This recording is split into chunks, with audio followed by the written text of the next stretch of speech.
Well, we've all done it, locked our keys in the car or locked ourselves out of the house. But beware of whom you call to help you out when you're in a bind. As Aid on Your Side consumer advocate Michelle Mortensen tells us, making the wrong call can cost you a fortune. It certainly can, and we've all been in this bind before, right? It's something we can all relate to. And if you're like most folks, when you need a locksmith, you grab your phone, you search for the cheapest online option and choose that one. But get this, those online prices can be very, very deceiving. I've heard from several viewers who say they were ripped off by local locksmiths, some charging thousands of dollars just to change a lock.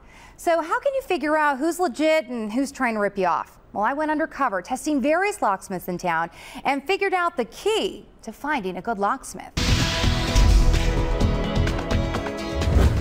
Hi. Whoa. We're actually with Channel 8 News. It's going down for real.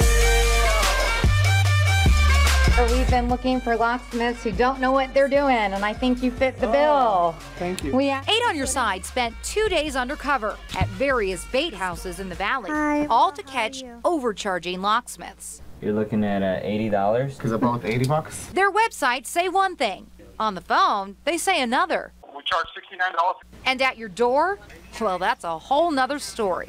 It's gonna be $125 plus the service call. $120. $350. It's something viewers have been telling me about for weeks.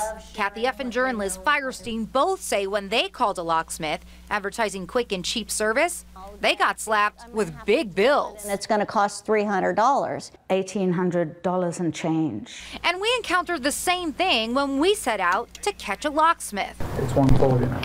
$149 to drill? Yes. And then $129. Oh my goodness. In addition, once they started working, the crowbar's taking the paint off. We also got a lot of damaged property. Our first guy broke our lock. And now I cannot move it back. The next damaged the door. And this guy busted it completely. They all used screwdrivers and crowbars to bust it open instead of simply picking the lock.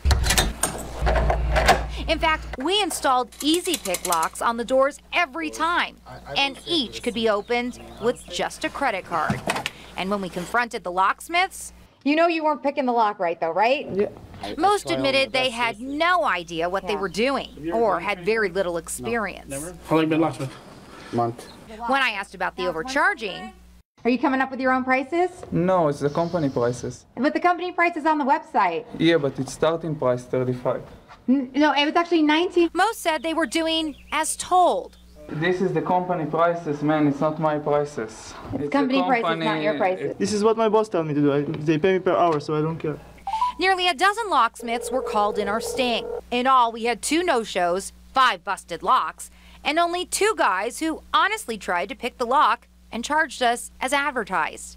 Those guys liked us so much, they even wanted a picture.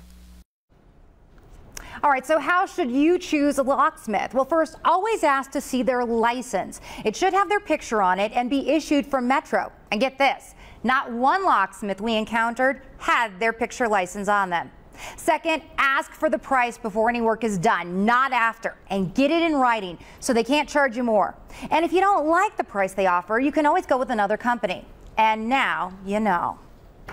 What an eye-opener. Thanks, Michelle. Really?